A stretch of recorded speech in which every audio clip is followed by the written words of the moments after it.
जय श्री राम। बालकांड दुलार। महारानी कौशल्या सुंदर बालक राम को गोद में लिए मनोहर सैया पर सुशोभित है और अपने नेत्रों को सुंदर चकोर बनाकर बार बार भगवान का मुख चंद्र निहारती है।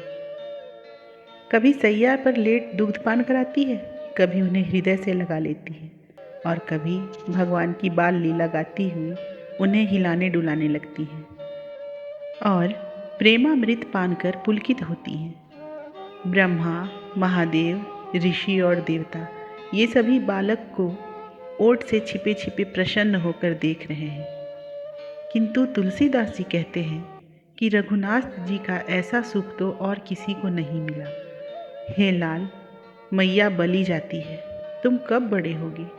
प्यारे राम, लक्ष्मण और भरत शत्रुघ्न, तुम चारों सुंदर भाई कब बड़े होगे? ऐसा कब होगा कि मैं तुम्हारे मनोहर अंगों के लिए बालोचित आभूषण और वस्त्र बना बनाकर उन्हें सजाऊंगी तथा उन शोभा को देखकर नाना प्रकार की निछावर कर तुम्हें हृदय से लगाकर वारी जाऊंगी। तुम सब बालक मग्न हो, मिलजुल कर कब आंगन में खेलोगे, कब ठुमक ठुमक कर दौड़ोगे तथा कब अति मधुर और अति मनोहर तोतली बोली बोलकर मुझे माँ कहकर बुलाओगे। अपनी मनोरथ रूपी सुंदर बेल को सफल हुई देख पूर्वासी मंत्रिमंडल, राजा रानी, सेवक, सखा और सहेलियां कब अपने नेत्रों का लाभ लूटेंगी।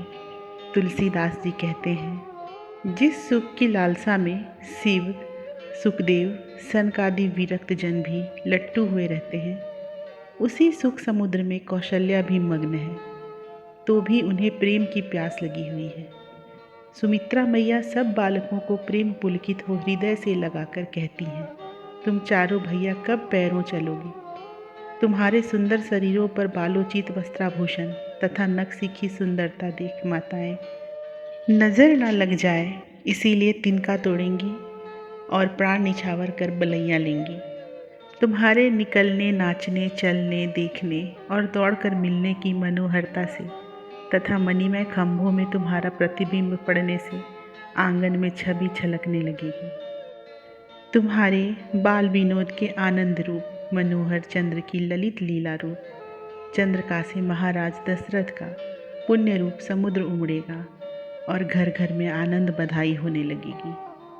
सभी लोग नेत्रों का आनंद लूटकर पुण्य और सुख के भाजन होंगे तथा तुम्हारी तोतली बोली सुनने वाले अनायास ही अपने जन्म का फल पालेंगे। तुलसीदास जी कहते हैं कि राम, भरत, लक्ष्मण और शत्रुघ्न के चरित्र रूप सरिता में स्नान करने वाले जैसे तत्कालीन अवधवासी थे, वैसे ही आज के भी समझने चाहिए। माताओं ने बालकों को तेल और उबटन लगाकर स्नान कराया और फिर नेत्रों को आंचकर अति प्रीतिपूर्वक गोरोचन का तिलक लगाया, भ्रिकुटी पर अति अनुपम काजर की बिंदी लगाई, शीश पर छोटे छोटे बाल सुशोभित हैं और देखने वालों के चित्त को हर लेते हैं।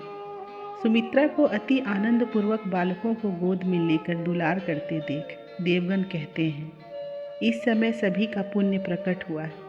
ये माता पिता, प्रिय परिजन और पूर्ववासी लोग धन्य हैं, जो अपने पुण्य पुंज भगवान राम को देख देख कर प्रेम रस पान कर रहे हैं। इनके अति ललित और लाल लाल नन्हे नन्हे चरण, कमल तथा सुहावनी चाल की छवि को देखकर ही सुकविजनों का हृदय जीवित रहता है। बाल चापल्य युक्त भगवान राम ऐसे जान पड़ते हैं मानो शोभा की दीव तट पर रूप में दीपक बाल के लिए रूप वायु के झरोखे से झिलमिला रहा हो। सत्पुरुषों ने आदरपूर्वक अनुज सहित बालक राम का चित्र गा सुनाकर अपने जन्म का लाभ पाया। और तुलसीदास जी कहते हैं, ब्रह्मा ने महाराज दशरथ को छोड़कर ऐसा सुख का योग 14 भुवन में कहीं और नहीं रचा।